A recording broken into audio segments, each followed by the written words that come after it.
Pues la razón siempre creo que le hemos señalado es la injusticia social, el aferramiento a mantener privilegios que ya no se pueden mantener porque el pueblo está muy concientizado. Y en nombre de este sufrido pueblo, cuyos lamentos suben hasta el cielo cada día más tumultuosos, les suplico, les ruego, les ordeno en nombre de Dios, cese la represión. Lástima tener unos medios de comunicación tan vendidos a las condiciones. Es lástima no poder confiar en la noticia del periódico o de la televisión o de la radio, porque todo está comprado, está amañado y no se dice la verdad.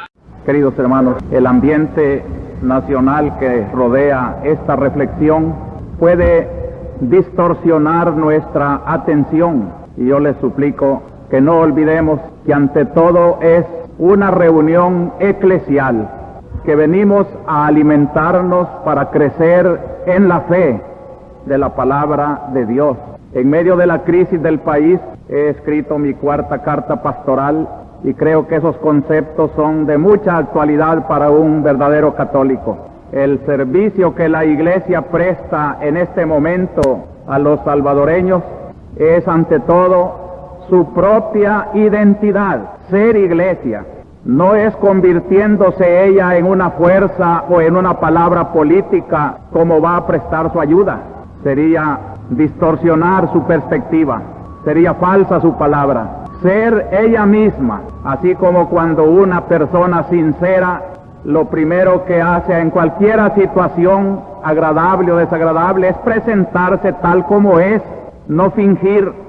Y esto es lo hermoso de la Iglesia, la sinceridad del Evangelio. En tiempos de bonanza o en tiempos de persecución, en ambigüedades, en adversidades, ser ella misma. Yo encarezco, y este es mi afán principal como pastor, que construyamos esta gran afirmación de la Iglesia, que es el reino de Dios, de tal manera que ella no busca pelear con nadie ni halagar a nadie, sino ser ella misma, y estarán bien con ella los que como ella propugnen por el reino de Dios en la tierra, y chocarán con ella los que se opongan al reino de Dios en la tierra. Por eso ella, siendo ella misma, se presenta con su gran tarea esencial, la evangelización. No es otra su tarea, evangelizar, llevar por el mundo el mandato de Cristo, id y evangelizar. Claro que en el decurso de los tiempos la palabra evangelizar ha ido recobrando amplitudes cada vez más amplias, más anchas, y así en mi carta pastoral recojo aquellos aspectos de la evangelización que son oportunos y necesarios hoy. Orientación doctrinal, denuncia del error y del pecado en función de la conversión, desenmascarar las idolatrías del pueblo y de la sociedad, promover la liberación integral del pueblo, urgir los cambios profundos que están a la base de todas nuestras violencias y malestares, acompañar al pueblo con sinceridad de iglesia, al pueblo pobre y al pueblo dirigente, a todo el pueblo, para decirle su función como parte de ese pueblo y como instrumento de Dios para implantar su reino en la tierra.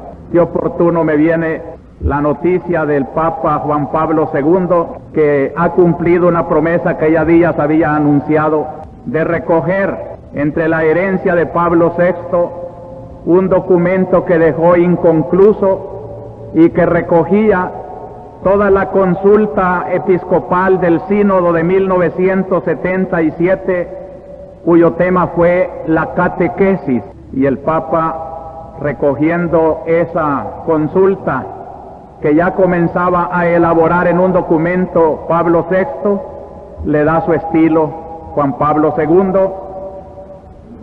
y dice al presentar este documento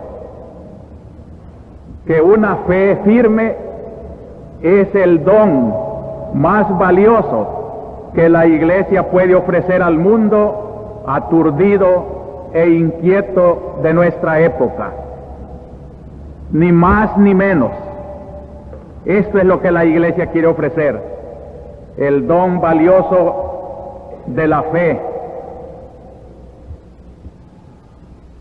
Yo como quisiera, hermanos, que en el corazón de todos los que estamos haciendo esta reflexión tuviera efecto la oración que acabamos de elevar al Señor.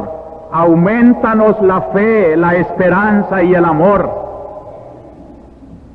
Quien viniera al templo con otras intenciones, con curiosidades políticas o con otras tendencias noticiosas solo por ser noticia y dar algo alarmante, está perdiendo su tiempo.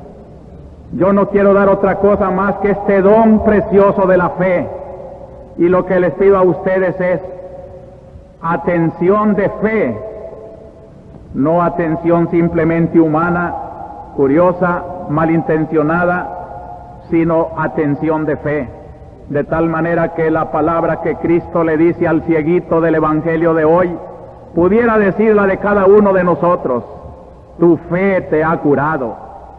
Y ojalá esa fe se hiciera de carácter nacional, para que esta pobre patria ciega que va caminando como a trompicones, como los ciegos que van a tientas, recobrara la vista de la fe y el Señor le dijera: tu fe te ha curado. Pongamos esta medicina a la base de nuestros problemas, comenzando por una fe personal, profunda, por la fe de nuestras familias, que no hay don más grande que se pueda ofrecer al mundo de hoy aturdido y confuso que una fe serena del hombre o de la mujer que sabe su origen, el sentido de su vida y hacia dónde se encamina, prescindiendo del vaivén de la historia, o colaborando, mejor dicho, pero con serenidad de fe, a las situaciones y coyunturas que se multiplican tan rápidamente en la hora actual. No vivamos de coyunturas, de impresiones, de emociones, de psicosis, vivamos de fe. Esta es mi primera invitación. Y por eso construyamos la iglesia. Una preciosa carta que recibí hoy me decía: procure siempre mantener su predicación en servicio de evangelio. No le preocupe tanto la imagen. No vivimos nosotros de cuidar una imagen. Vivimos de la sinceridad del evangelio, el cual muchas veces puede presentarse como una imagen horrorosa, como cuando dejaron solo a Jesucristo. La iglesia, ya les he repetido 1000 veces, no está cuidando una imagen agradable a todos, sino decir la verdad, aunque se quede sola. Será la figura de aquel beduino que yo recordaba cuando la muerte del padre Navarro, que una caravana perdida en el desierto le pidió que los condujera. Sedientos veían el espejismo, parece agua, y se lanzaban allá, engañados. Y el beduino les decía: no, es un engaño. Y seguían caminando, y otra vez el espejismo: no es agua, sigan por aquí.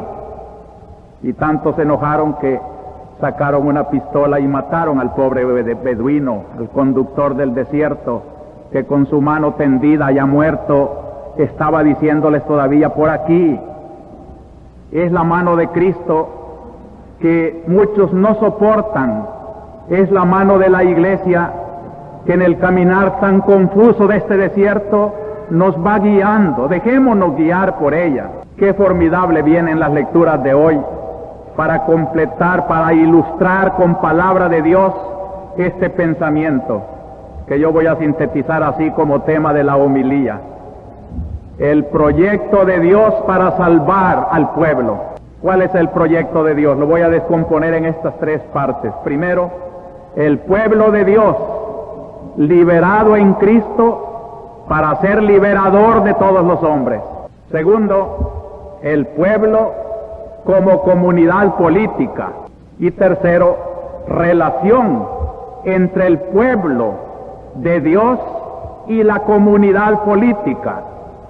Podemos deslindar bien hoy, pues, en este tema de esta reflexión, lo que muchos confunden cuando mencionan ese nombre tan sagrado, el pueblo, y cuando la iglesia menciona el pueblo de Dios.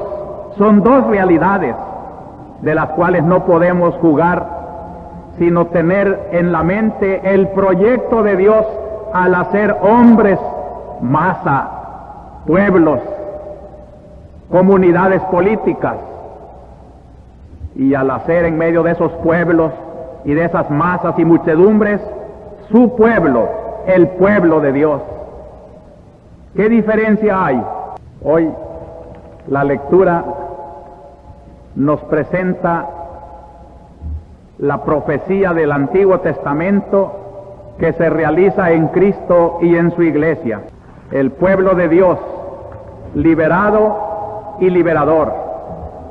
San Marcos descubre a Cristo ahora, ya está terminando el año litúrgico. Dentro de 4 domingos será el domingo de Cristo Rey que corona todo el año litúrgico, para comenzar ya con otro evangelio. Pero el evangelio que nos ha guiado este año, San Marcos, de lo más significativo, porque no es el más largo, es el más corto, porque todo su afán es presentar en la persona de Cristo la gran misión, su gran doctrina.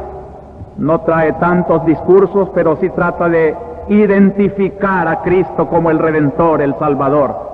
Y este domingo, ya una de las últimas lecturas, estamos llegando al relato de la pasión. Ya va caminando con sus apóstoles hacia Jerusalén. Está allí a las orillas de Jericó, donde le sale al encuentro un cieguito que le grita la gran palabra con que se calificaba en la Biblia a Jesús: Jesús, hijo de David, ten piedad de mí. El hijo de David era la expresión que desde Natán el profeta había dicho a David que en su descendencia iba a haber un vástago que iba a establecer su reino para siempre. En él serían salvados todos los pueblos. Por eso el hijo de David era señalado pues como el Mesías, y así era Jesús, el hijo de David. Encuentra aquí en el cieguito la confesión maravillosa como un marco apropiado para ingresar ya a Jerusalén, presentarse como Mesías y sufrir en el Calvario la muerte que le trae la redención al mundo y la resurrección que le ofrece nueva vida. El hijo de David, el heredero de las promesas mesiánicas, el que parte de Dios trae una liberación al pueblo, en los labios de un ciego. Qué elocuente. El ciego es la humanidad pidiendo al hijo de David redención, luz para sus ojos, la figura profética que volverá la vista a los ciegos y volverá el oído a los sordos y resucitará a los muertos y predicará a los pobres. Es el que va allí platicando con el pobre, con el ciego, curando, no tanto por hacer prodigios, sino por hacer presente la gran promesa de que está ya el liberador entre nosotros. La primera lectura viene a aclarar este personaje, el hijo de David, y la fe que el ciego ha puesto en él. Y nos trae un pasaje del profeta Jeremías que narra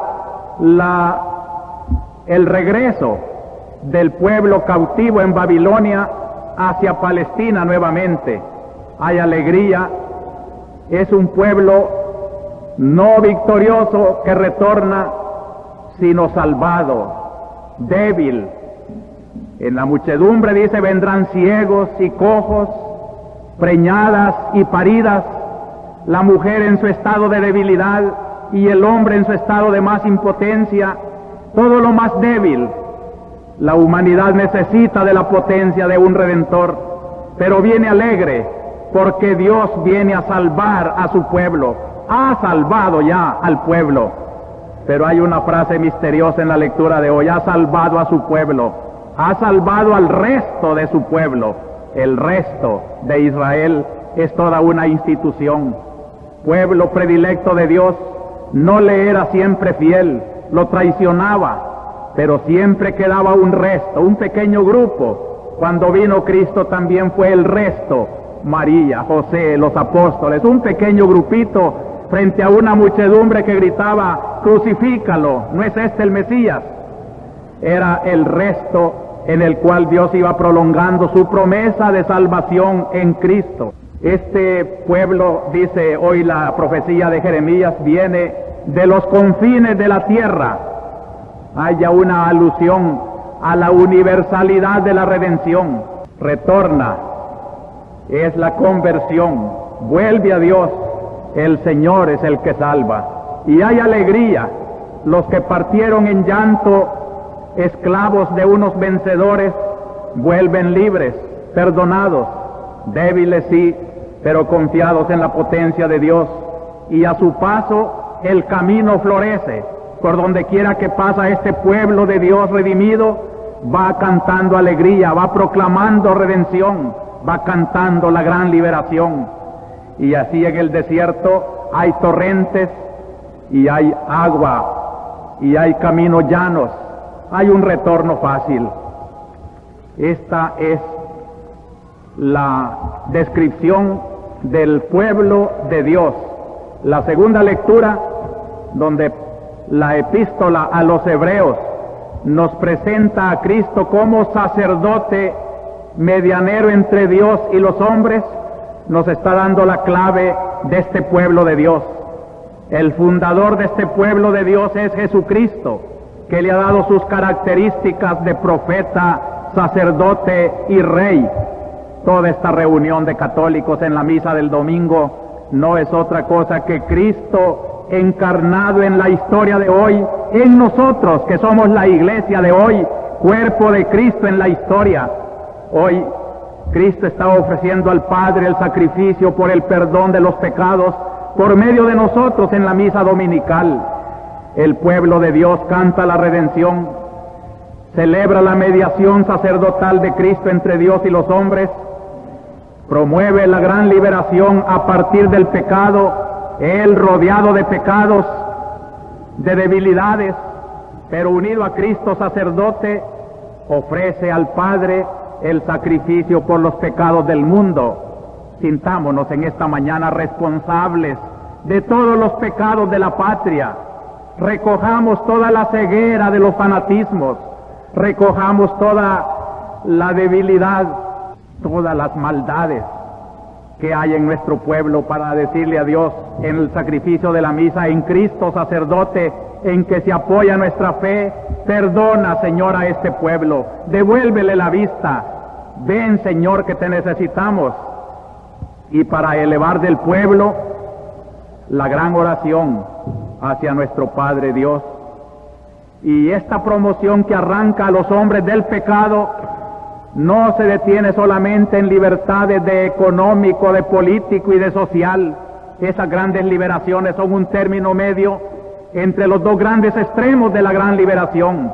La liberación que viene de liberarnos del pecado pasa también liberándonos de los egoísmos humanos, de las represiones, de las opresiones, de los egoísmos, etcétera, pero no se para allí.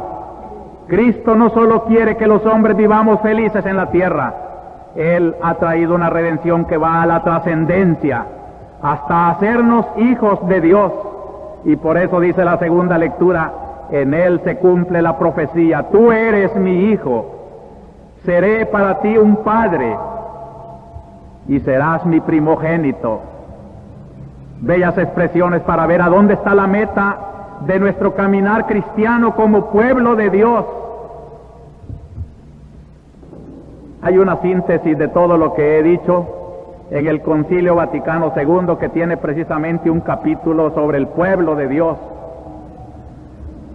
Leámoslo juntos, hermanos, porque me parece que si llegamos a comprender esta gran realidad, que somos el pueblo de Dios, llamado para formar parte de una selección en el mundo, el resto de Israel, la minoría de la humanidad, los privilegiados de Dios, no seremos egoístas con tanto honor, sino que sabremos comprender para qué nos ha amado tanto el Señor, por qué nos ha hecho comprender su palabra, su evangelio. No es para encerrarlo en una piedad individualista, ni para vivir una religión de alienación del mundo, sino precisamente que Dios nos ha dado su luz, como lo vamos a ver, para otros servicios. Pero tratemos de afianzar esta idea: somos pueblo de Dios en todo tiempo, dice el concilio, y en todo pueblo es grato a Dios quien le teme y practica la justicia. Sin embargo, Fue voluntad de Dios el santificar y salvar a los hombres, no aisladamente, sin conexión alguna de unos con otros, sino constituyendo un pueblo que le confesara en verdad y le sirviera santamente. Por ello eligió al pueblo de Israel como pueblo suyo, pactó con él una alianza y le instruyó gradualmente, revelándose a sí mismo y los designios de su voluntad a través de la historia de este pueblo y santificándolo para sí. Pero todo esto sucedió como preparación y figura de la alianza nueva y perfecta que había de pactarse en Cristo.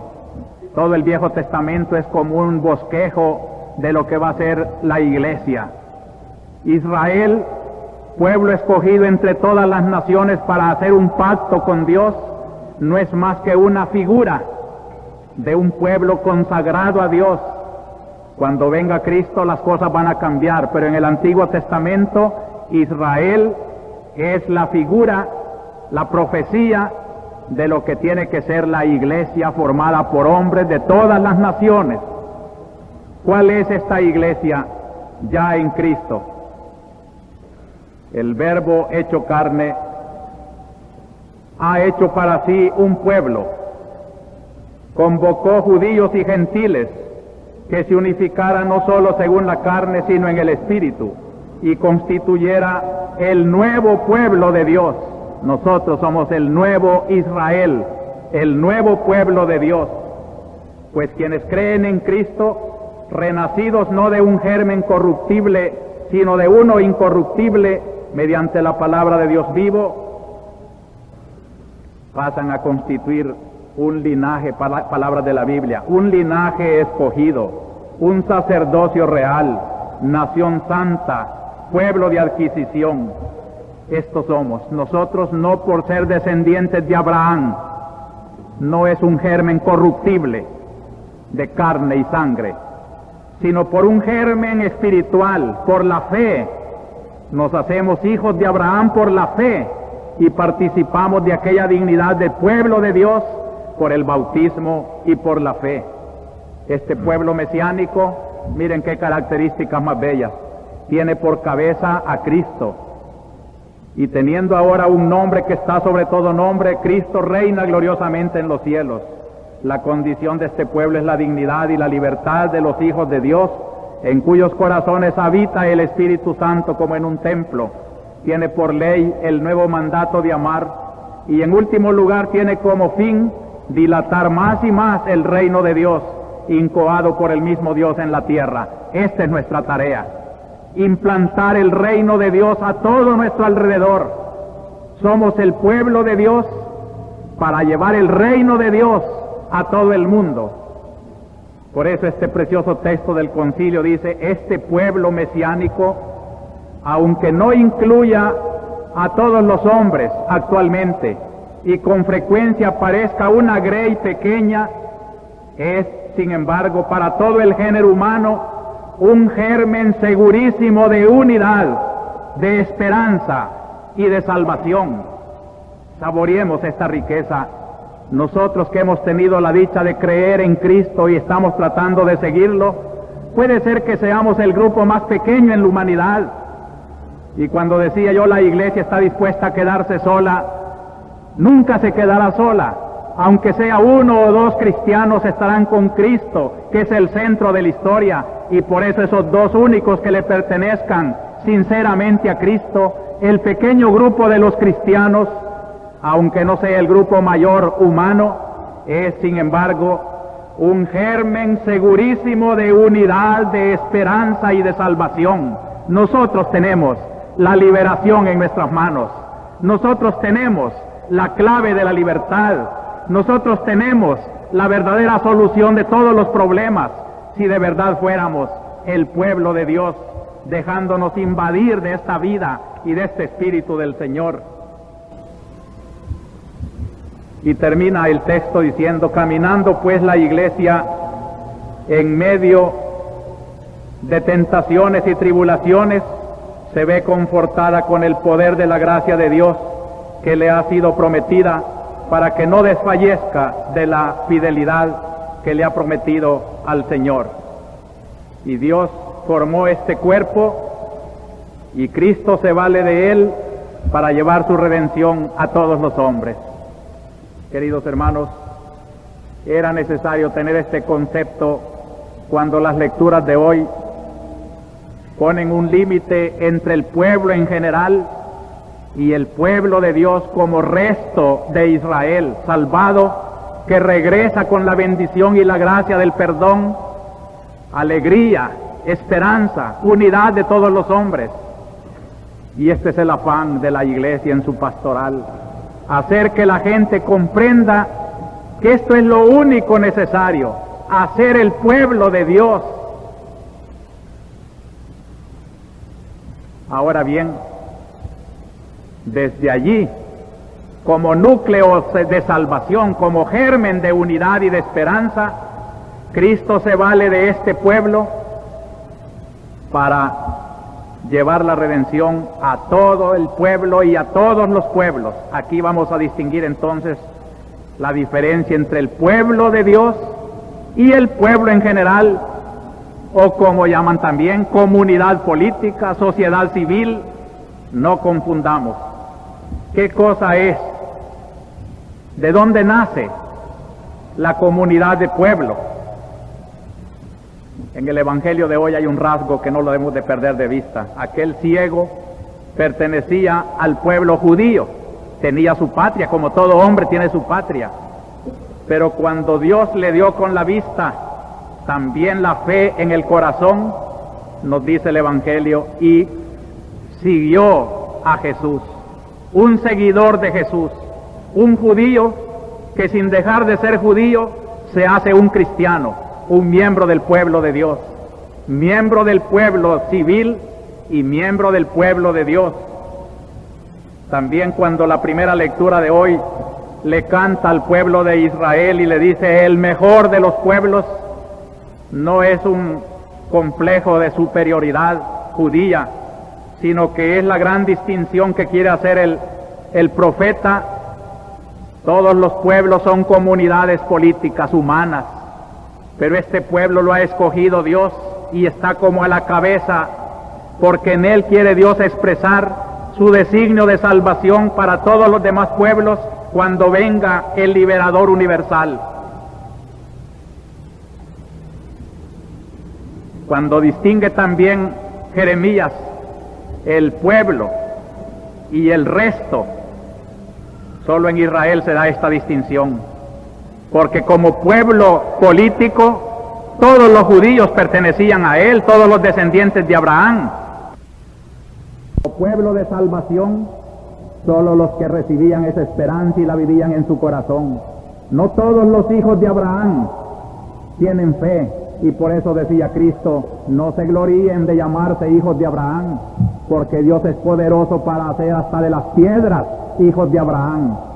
Y Abraham y todos sus hijos, si no es por su fe en Jesucristo que ha de venir, de nada les aprovecharía esa descendencia de la sangre y de la carne, el germen corruptible.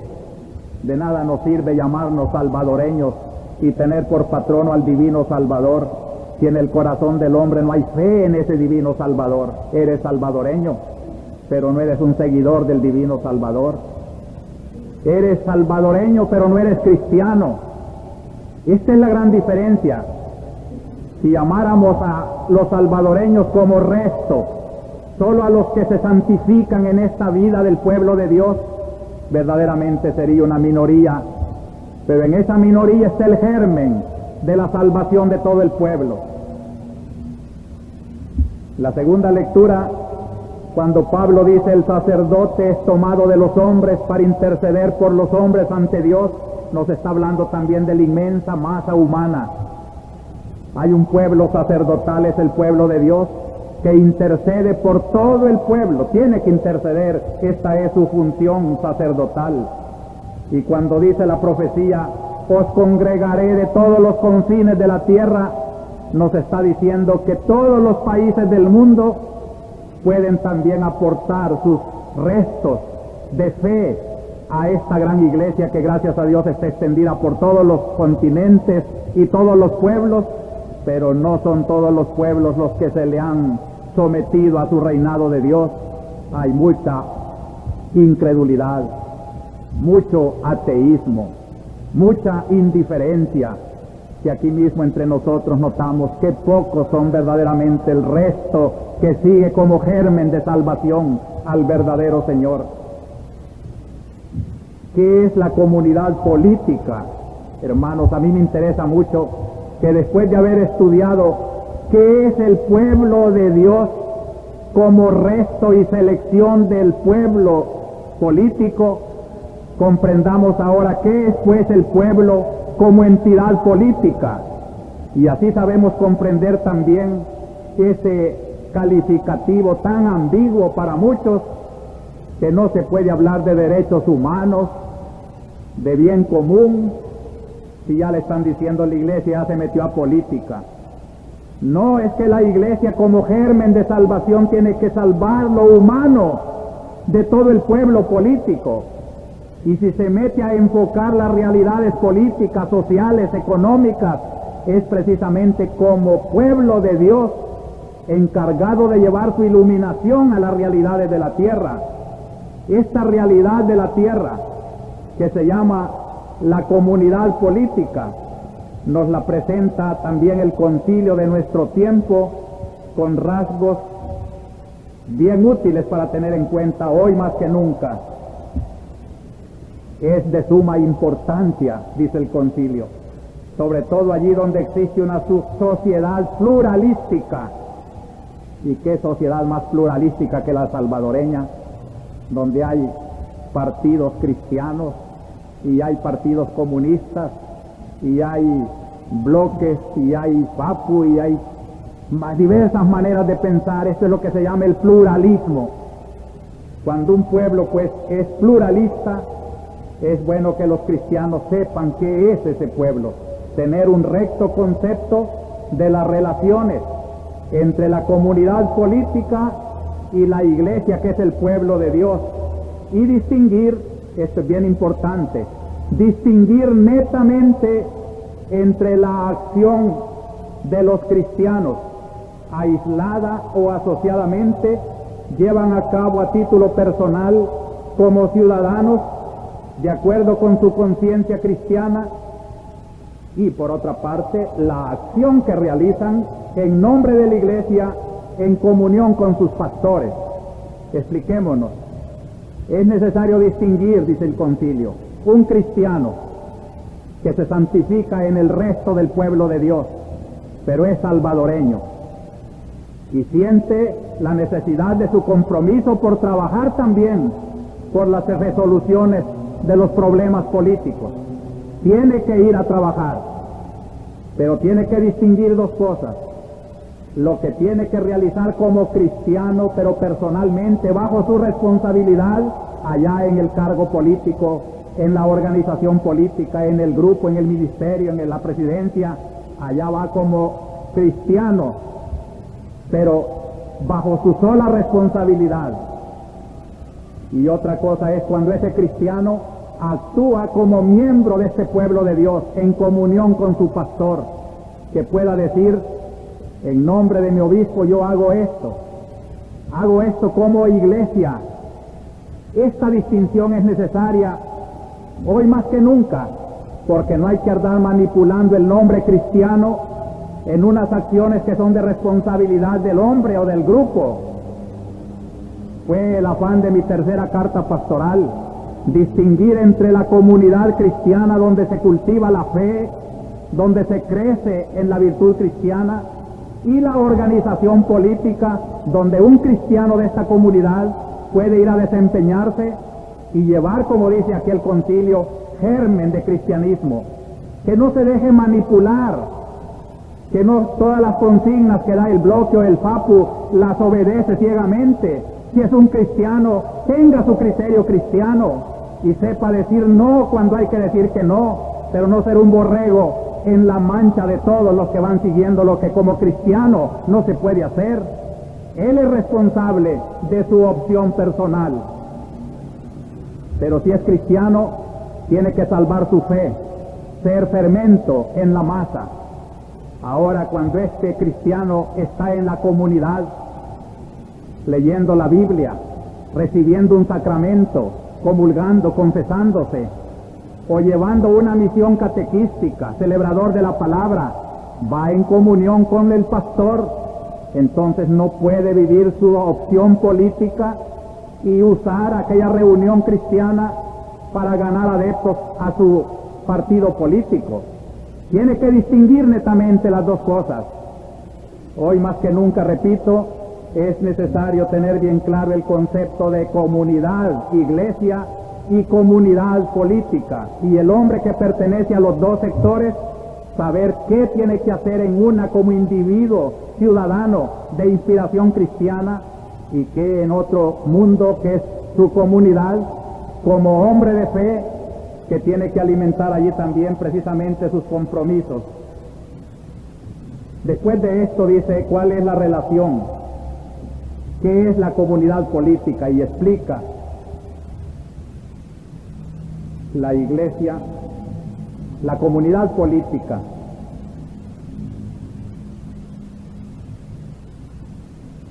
es cuando el concilio nos explica la naturaleza de pueblo. Ténganlo muy en cuenta, hermanos, porque se abusa mucho de pueblo.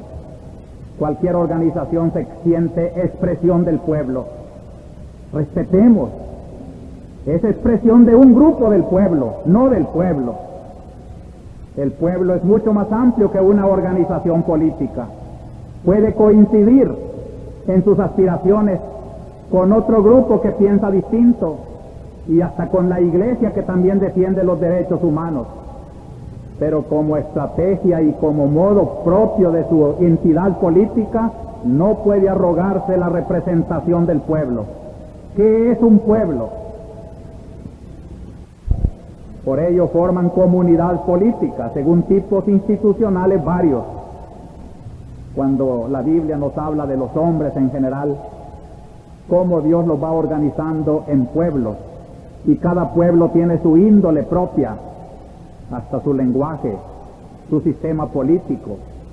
Esta variedad, pues, Dios la quiere, así como quiere la variedad de nuestros rostros, de nuestros modos de ser. Somos tan diversos, así los pueblos también.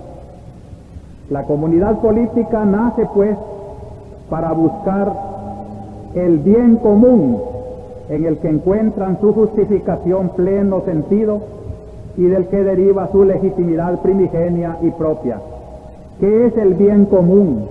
Son conceptos que hay que tenerlos bien claros ahora. El bien común abarca el conjunto de aquellas condiciones de vida social con las cuales los hombres, las familias y las asociaciones pueden lograr con mayor plenitud y facilidad su propia perfección. Este es el bien común. Es un conjunto de condiciones de vida social en que los salvadoreños, los grupos salvadoreños, las familias salvadoreñas encuentran un apoyo para llegar a realizarse, para ser felices, para ser más perfectos. ¿A qué meta más grande llama el Señor a los pueblos? El pueblo, pues, es el conjunto de familias y de hombres que conspiran a un conjunto de situaciones en que todos puedan disfrutar, desarrollarse y ser todos, cada grupo como individuo, ser más felices, más desarrollados. Ahora viene una cosa también de mucha trascendencia. Son muchos y diferentes los hombres que se encuentran en una comunidad política y pueden con todo derecho inclinarse hacia soluciones diferentes, a fin de que por la pluralidad de pareceres no perezca la comunidad política. Es indispensable una autoridad que dirija la acción de todos hacia el bien común, no mecánica o despóticamente, sino obrando principalmente como una fuerza moral que se basa en la libertad y en el sentido de responsabilidad de cada uno. Entonces tenemos una verdadera comunidad política.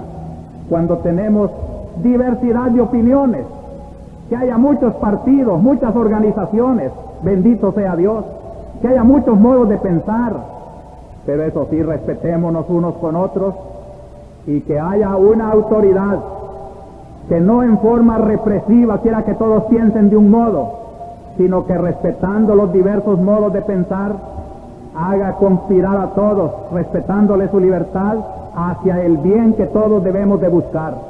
Porque cuando un grupo ya no busca ese bien común, sino sus ventajas particulares, ya propiamente está deshaciendo en vez de construir. En cambio, cuando por más diferentes y opuestos que sean los sistemas, pero todos conspiran generosamente hacia el bien común, según sus maneras de concebir las cosas, la autoridad pues se encuentra en la misma libertad que concede a todos, el estímulo para que entre todos busquemos esas condiciones que redunden en bien de la libertad de todos.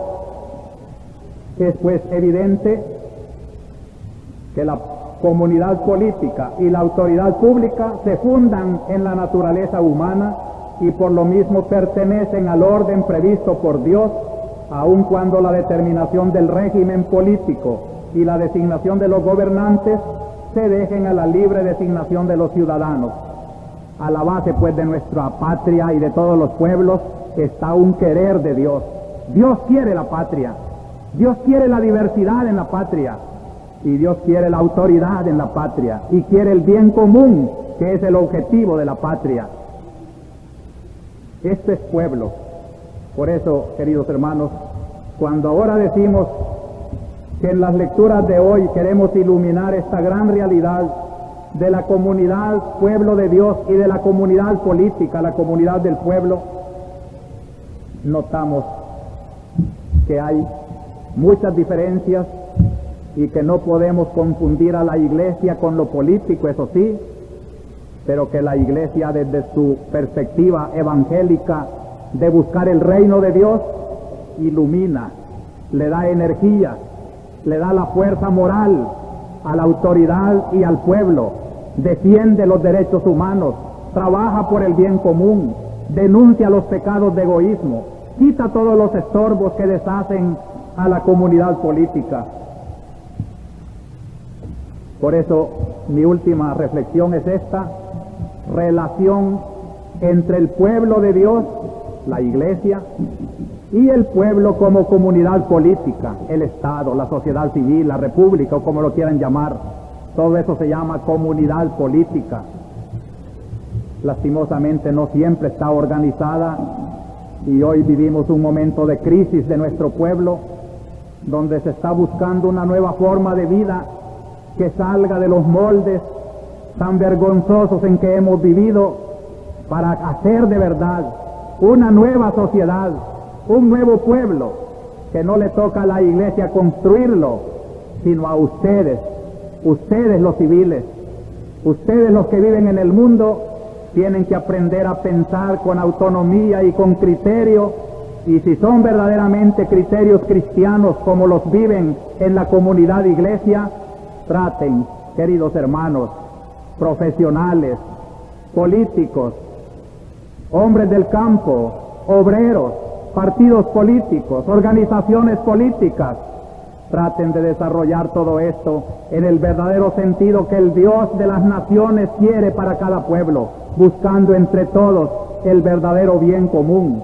La iglesia siempre será una comunidad distinta porque sus metas están mucho más allá del bien común de la tierra, donde está el bien común de todos los pueblos, que serán una sola cosa en Dios al final de la historia.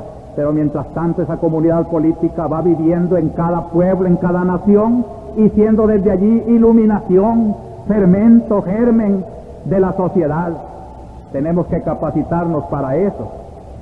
Cuando Jesús en el Evangelio de hoy promueve a un ciego no solamente dándole fe, sino dándole la vista, nos está diciendo cómo en el corazón de Dios está tan unido el espíritu y el cuerpo, las necesidades espirituales y las necesidades sociales, cómo le interesa a Dios no solamente liberarnos del pecado muriendo en la cruz, sino también restituyendo las consecuencias del pecado, que son la enfermedad, la ceguera, el hambre, las divisiones.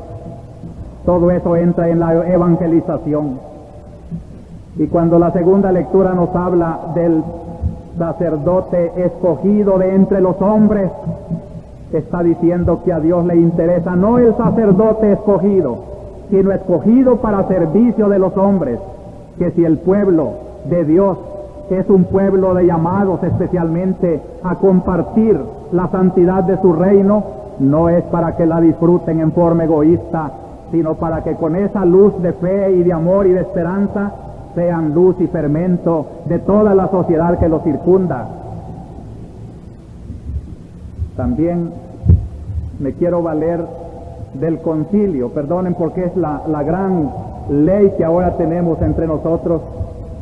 Cuando el concilio pone cuál es la relación pues entre la iglesia y la comunidad política, dice claramente: la comunidad política y la iglesia son independientes y autónomas, cada una en su propio terreno.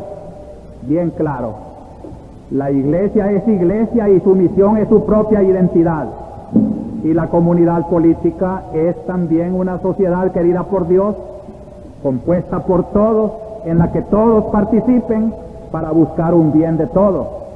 Son dos entidades autónomas. Sin embargo, las dos, iglesia y comunidad política, aunque por diverso título, están al servicio de la vocación personal y social del hombre. Es lo que hemos dicho siempre. Conflicto de la iglesia con la autoridad civil no lo hay. Lo que hay es conflicto entre la autoridad civil y el pueblo. Si no hubiera ese conflicto, si la autoridad viviera en función del pueblo, trabajara en función del pueblo, la iglesia, que también tiene que trabajar su autonomía en función del pueblo, allí se encontrarían con este gran lema del concilio: este servicio lo realizarán con tanta mayor eficacia para bien de todos, cuanto mejor cultiven ambas entre sí una sana cooperación, habida cuenta de las circunstancias del lugar y tiempo. Por eso hemos dicho que la iglesia está abierta al diálogo y a la colaboración, toda vez que la autoridad busque también el servicio del pueblo. El hombre no se limita solo al horizonte de lo temporal, sino que es sujeto de la historia humana y también tiene una vocación de lo eterno. La iglesia, fundada por el amor del Redentor, contribuye a difundir cada vez más el reino de la justicia y de la caridad en el seno de cada nación y entre las naciones, predicando la verdad evangélica e iluminando todos los sectores de la acción humana con su doctrina, y con el testimonio de los cristianos respeta y promueve también la libertad y la responsabilidad política de los ciudadanos. Cuando Juan Pablo II hablaba en la OEA, llegó a decir que el bien común, que es el oficio de todo gobierno, es también el objeto de la lucha de la iglesia, y ofreció la colaboración de la Santa Sede y de las iglesias de América, augurando el día, y estas son las palabras de Juan Pablo en la OEA, pidiendo entonces la libertad religiosa para la iglesia, que es tan atropellada muchas veces en los países de América Latina. Y esta libertad que pide, dijo el Papa, es para servir, no para oponerse a la legítima autonomía de la sociedad civil. Cuanto son palabras del Papa, que ojalá vengan muy pronto a nuestra patria. Cuanto más capaces sean los ciudadanos de restablecer habitualmente sus libertades en la vida de la nación, más rápidamente las comunidades cristianas serán capaces de dedicarse a sí mismas a la tarea central de la evangelización, es decir, predicar el Evangelio de Cristo, fuente de vida, de fortaleza, de justicia y de paz. Con esto el Papa dice pues que si la Iglesia está desempeñando un papel de denuncia casi en primer plano casi en único plano, es por una suplencia. Pero el día en que los individuos, los partidos, la política, la técnica hable, la Iglesia tendrá más tiempo para dedicarse a lo específicamente suyo, meditar y reflexionar el Evangelio, fuente de paz, de amor, de santidad. Nunca hemos dejado de hacerlo, gracias a Dios, pero sí que nos ha quitado mucha atención el tener que cubrir ese otro campo, que ojalá, venga ya a ser cubierto por aquellos que tienen que cubrirlo, los hombres de la política, los hombres de la técnica, los profesionales. Ya es hora de que El Salvador entre en esa fase de su propia construcción, de su propio destino. Tenemos entonces, queridos hermanos, los criterios evangélicos para enfocar principalmente 3 problemas de nuestra situación. Primero, la posición de la arquidiócesis ante esta nueva coyuntura del país. Quiero decirles muy claramente que la Iglesia, a partir de esas observaciones del Papa y sobre todo de todo este conjunto de doctrina de lo que debe ser la Iglesia en la comunidad política, vive hoy el país un nuevo contexto histórico, un cambio de gobierno que promete garantizar libertad de organización y expresión, el reingreso de los partidos al campo político, la continuación de las actividades de las organizaciones populares. Todo este conjunto de promesas del nuevo gobierno hacen a la Iglesia replantear su posición. Y ojalá todos los que se sienten tocados de esta nueva coyuntura revisen sus situaciones para no mantener en una forma fanática posiciones ya tomadas. La Iglesia misma revisa, y creo que puedo asegurar esto, seguirá de cerca los problemas reales, pues eso no significa ningún pecado de la Iglesia. En mi carta pastoral yo digo que la misión esencial de la Iglesia es la evangelización, pero eso sí, el origen de la evangelización está en la misma persona de Cristo. Evangelizar es su primera misión, pero es una misión compleja. Es una evangelización que no se puede reducir solo a algunos elementos, sino que debe de abrir esperanzas a nuestro pueblo. En nuestras circunstancias, el peligro de la evangelización estaría también en alejarse de las realidades salvadoreñas. Por eso la Iglesia seguirá viendo de cerca la realidad, y cabalmente porque su misión es trascendente. Trascendencia no quiere decir enajenarse, sino encarnarse y desde el corazón del hombre elevar al hombre a la trascendencia en medio de las coyunturas del pueblo. Esta seguirá siendo pues nuestra misión en cualquier situación que se encuentre la comunidad política. Seguirá de cerca pues los problemas reales, pero dejará en el primer plano para que comenten, actúen y dialoguen el pueblo, el gobierno y los profesionales de la política. Es decir, no le toca a la Iglesia hacer una técnica en política, ni le toca señalar lo que los partidos políticos tienen que señalar.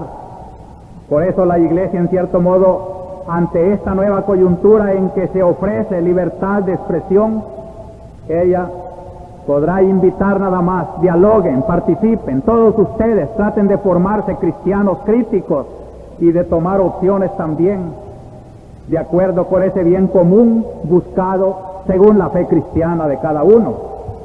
Es decir, llamar a todos para que sean ustedes, pueblo salvadoreño, los que construyen su propia comunidad política. No quiere la Iglesia un paternalismo de que estén esperando a ver qué dice el obispo el domingo para pensar. Piensen como políticos y como partido y como grupo, como cristianos, analicen y sean ustedes los que dan su juicio condenatorio o laudatorio, buscando el bien de ustedes mismos, que es la patria. También la Iglesia desarrollará siempre su servicio específico de evangelización, comprendiendo todos los elementos que yo menciono en la carta pastoral, que abarcan pues también la liberación del hombre, el reclamo de cambio de estructuras como base de todos los malestares y la necesidad de denunciar los absolutismos, las idolatrías. Todo eso lo seguirá cumpliendo la Iglesia. Estará dispuesta a mediar cuando el caso lo requiera y las partes en conflicto lo soliciten. Muchas personas, por ejemplo, han pedido si la Iglesia puede mediar en la ocupación de los ministerios. Con mucho gusto la Iglesia lo haría, toda vez que las dos partes fueran las que solicitaran su mediación, porque mediación quiere decir ponerse en medio de los dos. También promete la Iglesia intervenir en primer plano si no se logran las bases de una mayor justicia sobre donde se construya la paz. Según las situaciones lo requieran, pues la Iglesia siempre estará dispuesta a luchar por esa justicia que hace falta y que si se traiciona, la Iglesia nunca la traicionará. Por eso también prometo que la Iglesia seguirá orientando desde la luz del Evangelio las soluciones de los problemas más graves del país. Siempre en ese diálogo abierto del pueblo buscando su destino, la Iglesia tiene una voz de Evangelio que no puede dejar de decir. Y finalmente y sobre todo, ya lo hemos dicho, que la opción preferencial de nuestra Iglesia es por los pobres, y la Iglesia no abandonará a los pobres. Y en la defensa de los derechos humanos de todos los hombres, la Iglesia está inspirada por una fuerza que no depende del vaivén de los hombres, sino de Dios mismo. Su defensa de los derechos humanos será inconmovible como el mismo Dios. El segundo problema que a la luz de esta palabra de Dios hoy quiero enfocar es la disponibilidad a diálogo y a colaboración que ya desde el principio del nuevo gobierno la Iglesia ha ofrecido, toda vez que el gobierno también sea leal a su promesa de servicio al pueblo, lo cual tiene que comprobar con hechos eficaces.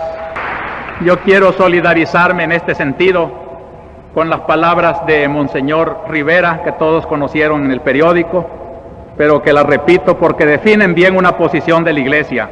Como pastor, preocupado de la salvación integral de todo el hombre y de todos los hombres, y convencido de que la Iglesia camina unida a la humanidad y se solidariza con su suerte en el seno de la historia, veo con esperanza este cambio, y creo que así tiene que ser visto por todos los hombres de buena voluntad.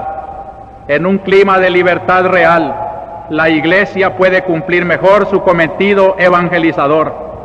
La Iglesia, que vive también de valores eternos, no puede casarse con ningún régimen, pero debe colaborar con aquellos que se interesan de veras por el bien común, para el logro de difíciles objetivos justos y para hacer real el respeto de los derechos humanos. Como esta tarea necesita el concurso generoso de todos los salvadoreños, es obvio que tanto los extremistas de derecha como de izquierda, que se fundan en un mesianismo exclusivista, tienen que revisar sus actitudes y atender la voz de la razón y el imperativo del bien común. O sea, apoyar lo justo y esperanzador, y también dispuestos a denunciar lo injusto y pecaminoso. Ser el árbitro humilde, pero respaldado por el poder omnipotente del Señor. Y ya juzgando esta nueva situación, debemos de ser honestos y debemos de reconocer datos positivos que dan como signos de ruptura con el pasado. Podía ser, por ejemplo, la composición del nuevo gabinete. Yo saludo a hombres allí bien honestos, capaces, progresistas, que yo creo que si se les deja trabajar, no son hombres en lo general que yo conozco, que se presten a manipuleos indignos.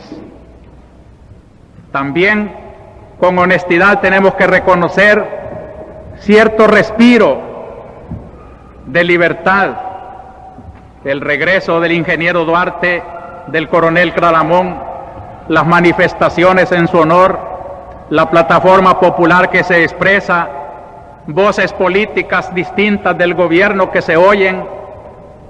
Me parece que son valores positivos que no hay que descuidar. La no violencia en las ocupaciones, en las provocaciones, el creciente apoyo internacional y muchos comentarios populares sencillos que de veras anhelan y ven como signos de esperanza. Por otra parte, hermanos, no podemos negar los signos negativos. Por ejemplo, la lentitud en cumplir las promesas, el gran problema de los desaparecidos.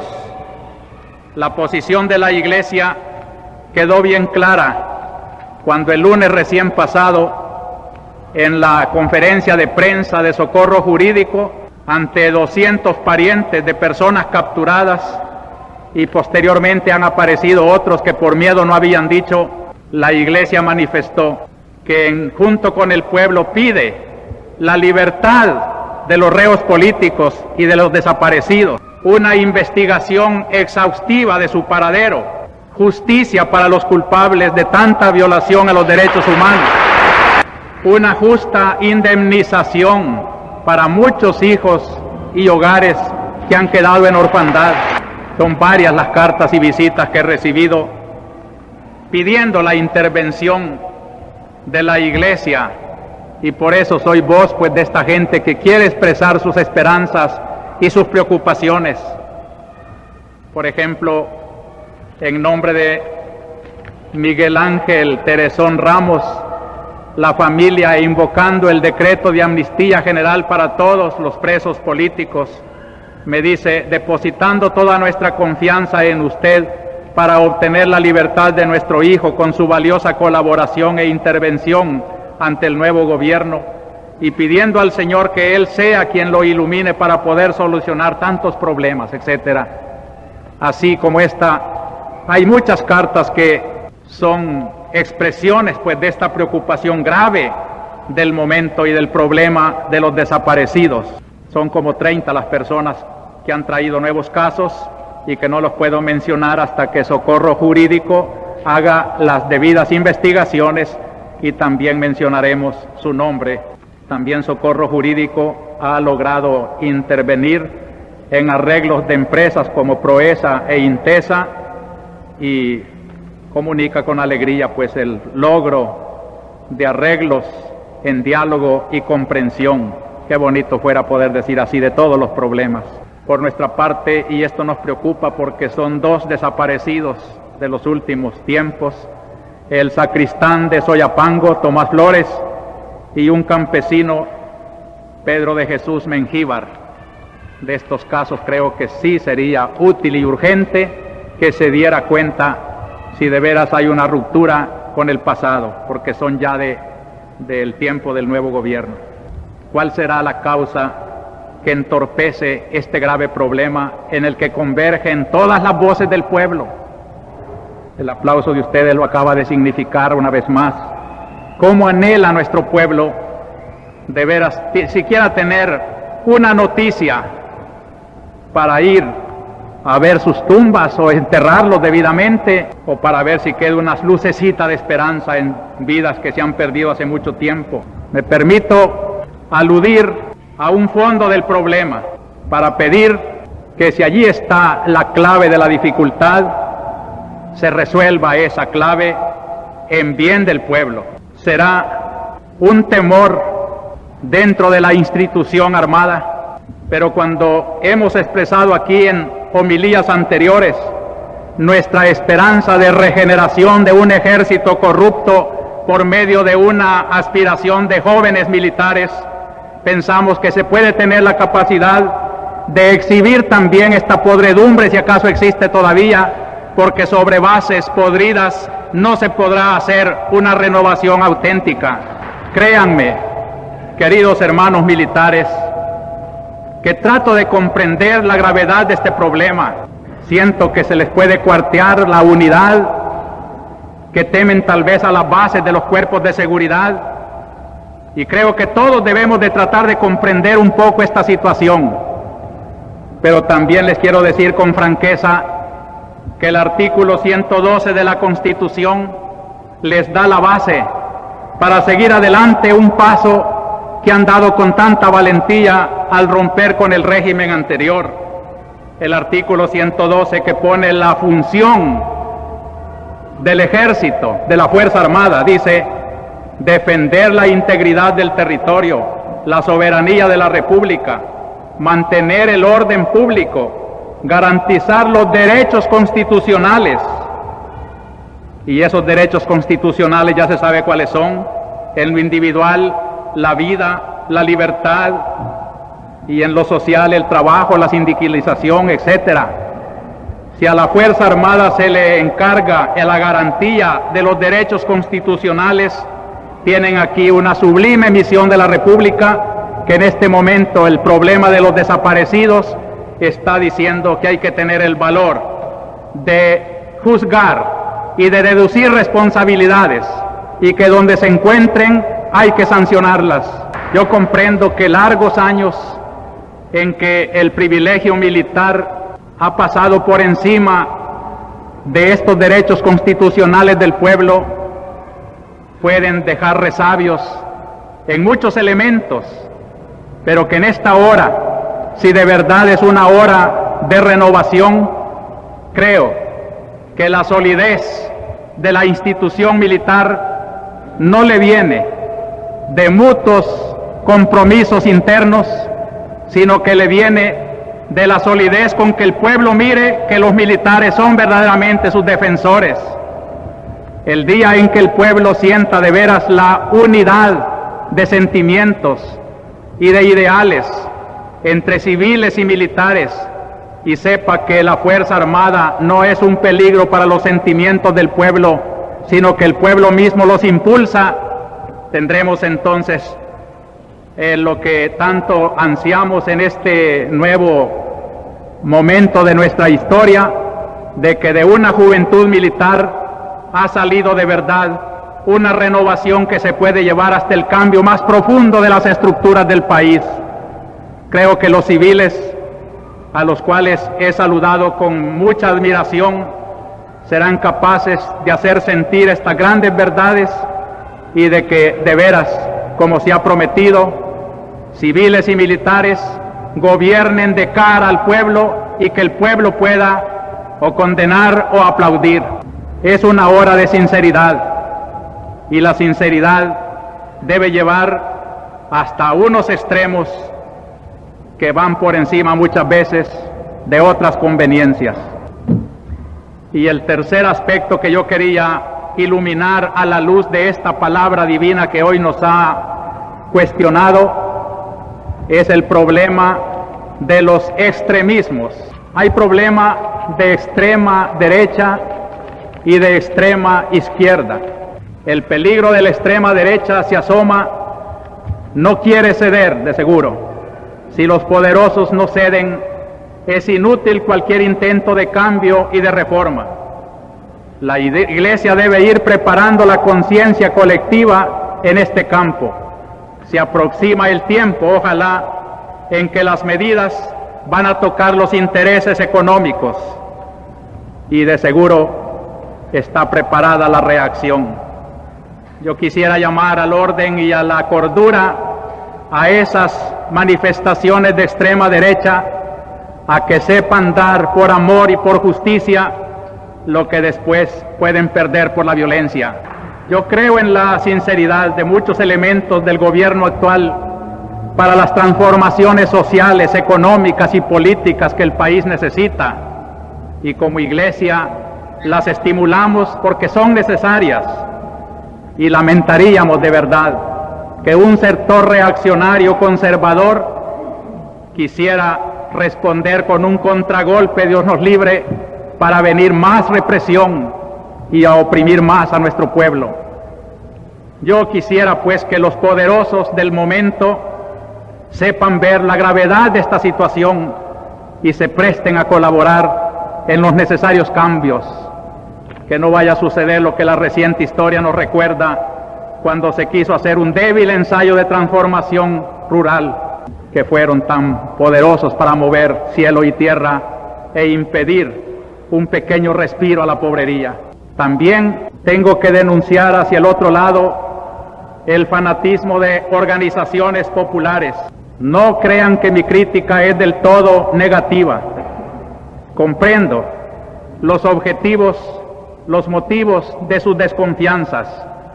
Hemos vivido tanto tiempo bajo la represión que cuesta creer que ha terminado, sobre todo si en fuerza de la inercia ciertos elementos de la seguridad han demostrado con sus imprudencias y con sus abusos que son ellos los que quieren seguir imponiendo una situación de miedo.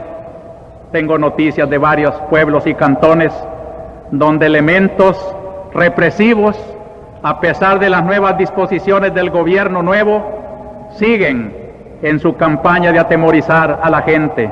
Ojalá se den cuenta de que si queremos salvar al país, tienen que deponer esas actitudes, y así explico pues que haya en el sector de izquierda el temor, el no creer, es la falta de credibilidad que tienen que ganar los nuevos gobernantes. Por eso creo de nuevo que es indispensable la revisión a fondo de los cuerpos de seguridad y a medida para desmovilizar todo aquello que puede ser causa de temores y de miedos todavía en el pueblo. También creo que las organizaciones populares han movido la conciencia de muchos sectores del pueblo, tienen sus méritos, pero tengo que llamarles también la atención a la cordura, ya que tienen una gran fuerza social. No la debieran de usar para desestabilizar al país a las inmediatas. Debieran, como lo hemos estado llamando, dar un chance a los nuevos gobernantes, ya que ofrecen cabalmente los mismos objetivos que estos grupos piden y reclaman.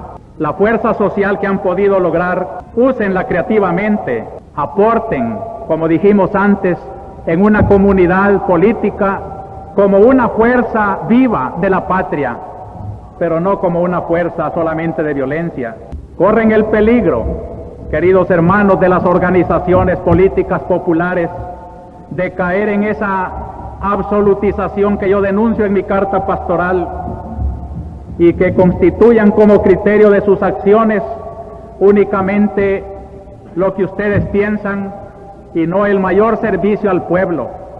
He de repetir que en momentos tan graves de nuestra historia no es un grupo de salvadoreños quien va a salvar la situación ni tiene la clave exclusiva de la solución, sino que debe de colaborar con otras fuerzas y no ser tan absolutistas de sus propias ideologías y de sus propias estrategias, que las ocupaciones de ministerios y de templos no tienen objeto en este momento que debía, y mucho menos la detención de rehenes por sus familias, que me han dicho ya sus angustias. Me doy cuenta el gran mal que están haciendo con esa detención de 200 rehenes en los ministerios de Economía y de Trabajo. Ustedes que se dicen defensores de los derechos humanos, ¿no les parece que están pisoteando derechos de 200 hombres y mujeres? Lo mismo tendríamos que decir del desenlace de la manifestación en la Plaza Libertad, donde un conflicto entre FAPU y el demócrata cristiano llegó hasta enfrentamientos sangrientos. Reclaman que la iglesia está siendo juguete porque no piensa como ellos. Yo podía reclamar también que están jugando con los sentimientos nobles de las madres de los desaparecidos para sus objetivos. Y si mi crítica no quiere ser negativa, sino que reconozco los grandes méritos que ustedes han logrado y que la iglesia les ha ayudado a defender, el derecho de organización, las reivindicaciones justas del pueblo, es precisamente al criticar los puntos negativos para decirles: no pierdan ustedes también la credibilidad, no se hagan ustedes también represivos, háganse ustedes también dignos de la admiración internacional, porque la están perdiendo, según los relatos que vienen de la prensa internacional. Si a pesar de todo esto, y con la buena voluntad de todo esto, quisieran admitir en algo la intervención de la fuerza moral de la Iglesia, como lo piden tantas familias de los rehenes, estamos dispuestos a todo diálogo. También queremos lamentar la continuación en su desgracia de 4 secuestrados, señor Dennis McDonald y el señor Rukeli, don Jaime Batle y don Luis Escalante Arce. Por este último, tengo el encargo de suplicar a quienes lo detienen que ya sea la Iglesia o la Cruz Roja están dispuestos a llevar un médico de parte de la familia del señor Escalante, ya que les preocupa la situación de su salud. Son también situaciones de atropellos de derechos humanos. La libertad del hombre es sagrada y sería bueno que reconsideraran que no es así como se logra componer un país. Y finalmente, como somos pues la Iglesia que está enfocando la triste y trágica realidad que la rodea, fijémonos en las bellezas de nuestra propia Iglesia, en la firmeza de su doctrina. Con qué gusto les informo que los obispos de Colombia se opusieron a la legalización del aborto, y entre sus razones, las razones tradicionales de la Iglesia, han logrado deponer la actitud gubernamental, como lo han logrado siempre los católicos cuando se proponen unidos. Me he alegrado con los padres claretianos que en esta semana celebraron a su patrono San Antonio María Claret y el aniversario de la fundación de su congregación. Que sean siempre heraldos del corazón de María. También hemos llevado la riqueza del Espíritu Santo por el sacramento de la confirmación a las comunidades de La Libertad, Cantón Cangrejera y Tamanique, donde tuvimos el gusto de saludar a la hermana Juanita después de muchos meses de ausencia. Nos hemos solidarizado con su sufrimiento al dejar enterrada a su mamá y solo a su papá en su hogar allá en Estados Unidos. En la comunidad de la parroquia de Colón, esta tarde también habrá sacramentos para santificar a aquellos hombres. La esperanza de la Iglesia, el seminario, está muy viva y quiero que reforcemos con mucha oración. Han terminado ya sus cursos, el mayor y el menor, y gracias a un grupo de jóvenes seminaristas está floreciendo una pastoral juvenil en la iglesia de San José de la Montaña. Los jóvenes que quieran tener conocimiento de esto, donde pueden orientar sus vocaciones o darle sentido a su juventud, pueden acudir allá. También recibí esta semana una visita muy honrosa, la del Consejo Mundial de Iglesias, y la insistencia de invitarme para ir también a una reunión del gobierno del Consejo Nacional de Iglesias en Estados Unidos.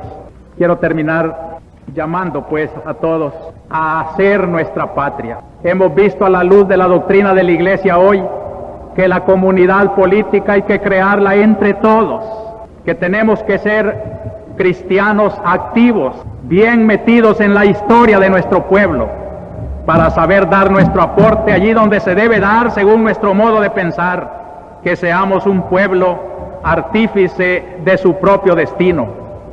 Llamo a la cordura a todos, principalmente a los extremismos, porque están en juego valores muy importantes como es la existencia del país, como es la convivencia de los salvadoreños, como es la vida de los salvadoreños. Demos chance para ver si esta nueva puerta que se abre es la que entre todos podemos seguir abriendo hacia un mundo mejor, y hacer un llamamiento a la juventud, así como la hizo el Concilio Vaticano II. Yo creo que tantos jóvenes que empuñan armas o que levantan el puño o que gritan y van por la violencia o se entregan a las pasiones es porque no han comprendido la belleza de su edad florida. Cuando terminaba el concilio, el Papa Pablo VI entregó a un joven un mensaje a toda la juventud en el cual decía: confía la Iglesia en que encontraréis tal fuerza y tal gozo que no estaréis tentados, como algunos de vuestros mayores, de ceder a la seducción de las filosofías del egoísmo o del placer, o a las filosofías de la desesperanza y de la nada. Esto es profundo. Hay muchos jóvenes que están profesando la filosofía de la desesperanza y de la nada, el nihilismo, aniquilar lo que hay, como si de la nada, de la ceniza, va a surgir un nuevo pueblo. De la nada no sale nada. El nihilismo es un absurdo espantoso, destruir por destruir, horrorosa y falsa. Si se quema un hotel porque allí se está fomentando un turismo de inspiración imperialista, etcétera, el lenguaje. Yo digo, ¿por qué no esperan que ese mismo edificio que hoy es estructura de imperialismo, mañana lo conviertan en un centro de promoción tal vez, pero dejen el edificio, no lo deshagan, que puede servir? Y así también los buses y las fábricas y todo ese sistema de nihilismo, acabar con todo, es la falsa filosofía que el Papa y el Concilio denunciaba ante los jóvenes. Ojalá que no se convierta en una religión entre nuestros jóvenes. Y en cambio, frente al ateísmo, fenómeno de cansancio y de vejez, sabréis afirmar vuestra vida y vuestra fe en la vida y en lo que da sentido a la vida, la certeza de la existencia de un Dios justo y bueno. Negaos, jóvenes, a dar libre curso a los instintos de la violencia y del odio que engendran las guerras y su cortejo de males. Sed generosos, puros, respetuosos, sinceros, y edificad con entusiasmo un mundo mejor que el que dejaron vuestros mayores. Quiero terminar leyendo una bonita carta que me sorprendió tan gratamente esta mañana a la hora en que me venía para la catedral. Viene de la comunidad de Ilopango y dice: estimado hermano en Cristo, atentamente la comunidad de Ilopango con su equipo pastoral lo saluda muy fraternalmente.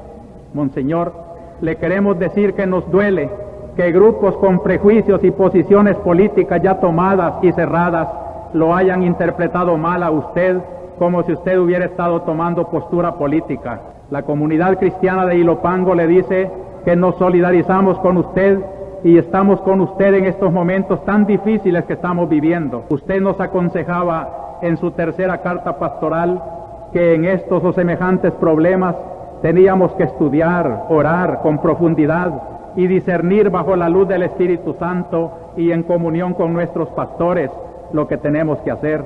Nosotros, con posición eclesial y no política, le decimos que estamos estudiando y reflexionando serenamente la situación del país.